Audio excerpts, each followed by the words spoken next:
আসসালামু আলাইকুম ওয়া রাহমাতুল্লাহি ওয়া বারাকাতুহু। সবাই ভালো আছেন? আলহামদুলিল্লাহ আলহামদুলিল্লাহ।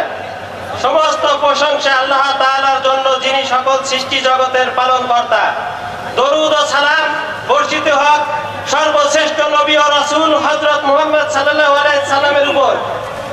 কোরআনে ইরশাদ হচ্ছে, নিশ্চয়ই আল্লাহ কোন জাতির অবস্থা পরিবর্তন করেন না যতক্ষণ না তার নিজের অবস্থা নিজে পরিবর্তন করেন। সূরা আর-রাদ আয়াত 11। আজ 9 জুলাই 2025, 13ই মুহররম 1447 হিজরি, 25শে আষাঢ় 1432 বাংলা বুধবার। ইসলামী আন্দোলন বাংলাদেশ ঐতিহ্য সংগ্রাম ও গৌরবময় সময়ে অনুষ্ঠিত কুষ্টিয়া জেলা অধীনস্থ কুমারখালী খুকসা উপজেলা শাখার আয়োজনে আজকের এই গণসমাবেশের প্রধান অতিথি লক্ষ কোটি তাওহীদি জনতার রাহবার, জুলাই আন্দোলনের সিপাহী সারা, যিনি সর্বপ্রথম কারফিউ ভঙ্গ করে ইসলামী রাজনীতির ব্যানারে স্বাধীনতার পতাকা উত্তোলনের রাজপথে বুক উচ্চ করে লাল সূর্যের কদম অগ্রসর করেছিলেন। তিনি হচ্ছেন ইসলামী আন্দোলন বাংলাদেশের মহতারাম নায়েবে আমির, বিশিষ্ট আলেমে দ্বীন, সাইকুল হাদিস, আল্লামা মুফতি মোহাম্মদ সৈয়দ ফয়জুল করিম হাফিজুল্লাহ। অডিয়েন্স উপস্থিত ইসলামী আন্দোলন বাংলাদেশ সহ বিভিন্ন সংগঠনের পর্যায়ের নেতৃবৃন্দ, উলামায়ে কিরাম, বরেণ্য শিক্ষাবিদ, ইসলামী চিন্তাবিদ, বিশিষ্ট রাজনীতিবিদ, জাতির মুখপাত্র, সাংবাদিক বন্ধুগণ, আইন শৃঙ্খলা নিয়োজিত প্রশাসনের ভাইয়েরা, সম্মানিত সুধী মণ্ডলী এবং সামনে উপবিষ্ট জাতির শ্রেষ্ঠ সন্তান, আধুনিক জাহিলিয়াতি মোকাবেলা তাত্ত্বিক ও প্রয়োগী দায়িত্বশীল বৃন্দ, ইসলামী আন্দোলন বাংলাদেশ কুমারখালী খুকসা উপজেলা কমিটির পক্ষ থেকে বিপ্লবী শুভেচ্ছা, আন্তরিক অভিনন্দন।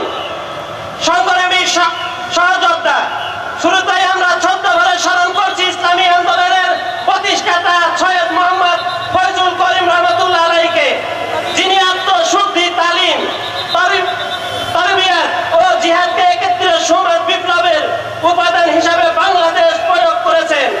আমরা শ্রদ্ধাভরে স্মরণ করছি সমস্ত বিশিষ্ট সন্তানদেরকে, যারা ৭১-এর স্বাধীনতা নমনীয় পরাধীন দেশকে দ্বিতীয়বার স্বাধীনতার ফুল ফুটাতে নিজের রক্ত রাস্তায় ঢেলে দিয়েছেন। আল্লাহ তাআলা তাদেরকে শাহাদাতের উচ্চ মাকাম দান করুন, এবং যারা বুলেটের আঘাতে বুক বেঁধে এখন কাতরাচ্ছেন, আল্লাহ তাদের শেফা কামেলা দান করুন।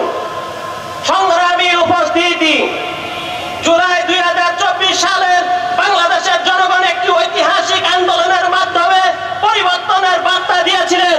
জুলাই আন্দোলন ছিল স্বৈরাচার, দুঃশাসন ও জবাবদিহিতার রাজনৈতিক ও সাংস্কৃতিক একটি গণজাগরণ।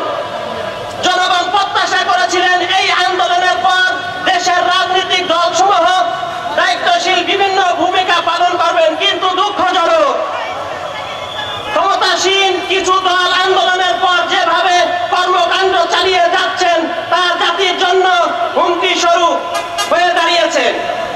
নেতাকর্মীরা বিভিন্ন জেলায় শক্তি জয়ীর করতে সহিংসতা, প্রচার, ভাঙচুর ও রাস্তা অবরোধের বিভিন্ন কর্মকাণ্ডে জড়িত।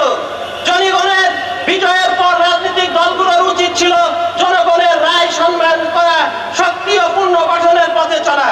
কিন্তু আজ খুকসা উপজেলাবাসীর অবস্থা কি আমরা সকলেই ভালোভাবেই জানি। দুঃখজনক হলেও সত্য যে আন্দোলনের পর যে চেহারা দেখেছেন তা সত্যি হতাশাজনক নয়, তা ভয়ঙ্কর। কিছু সন্ত্রাসী নেতা এখন আঞ্চলিক ভিত্তিক চাঁদাবাজি সিন্ডিকেট গড়ে তুলেছেন। দোকানপাট, পরিবহন, হাট বাজার সব জায়গায় আন্দোলনকারীদের চাঁদা না দিলে ব্যবসায়ীদের হুমকি, দোকান ভাঙচুর, এমনকি রাতের অন্ধকারে হামলা চালানো এখন ওই সকল ক্যাডারদের সাধারণ কৌশল হয়ে দাঁড়িয়েছে।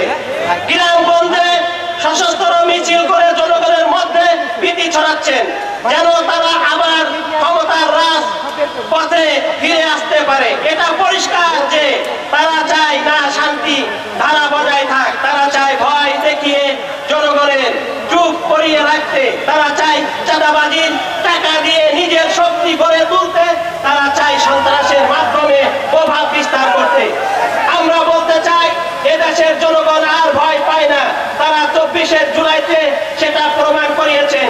চাঁদাবাজ, সন্ত্রাসী আর ক্ষমতা লোভীদের জায়গা এই দেশে নেই। জনগণের রায়কে অমান্য করে কেউ যদি আগুন নিয়ে খেলতে চায়, তারা নিজেরাই সেই আগুনে ছাই হবে ইনশাআল্লাহ। প্রিয় অডিয়েন্স, জাতি হিসাবে আমরা এক হতভাগ্য। এত কিছু চক্ষুষ প্রমাণের পরেও দ্বিতীয় স্বাধীনতা পরবর্তী সময়ে আবারও যদি আমরা সেই চেয়ারে স্বেচ্ছায় আর এক নব্য জালিমকে উপবিষ্ট করি, তাহলে 24 শহীদের রক্তের সাথে গাদ্দারি করা হবে। এমনটি চললে জাতির ভাগ্য পরিবর্তন হবে না। কিভাবে আমাদের কষ্ট অর্জিত এই স্বাধীনতাকে আবারও যদি আমরা হেলায় কাটিয়ে দিই, তাহলে নব্য জালিম আমাদের কাঁধে নতুন করে ভর করবে। 16 বছরের এই জুলুমের ইতিহাসে আবারও নতুন করে আমাদের সামনে আসবে। আবারও ঝরতে হবে 24-এর মতো নতুন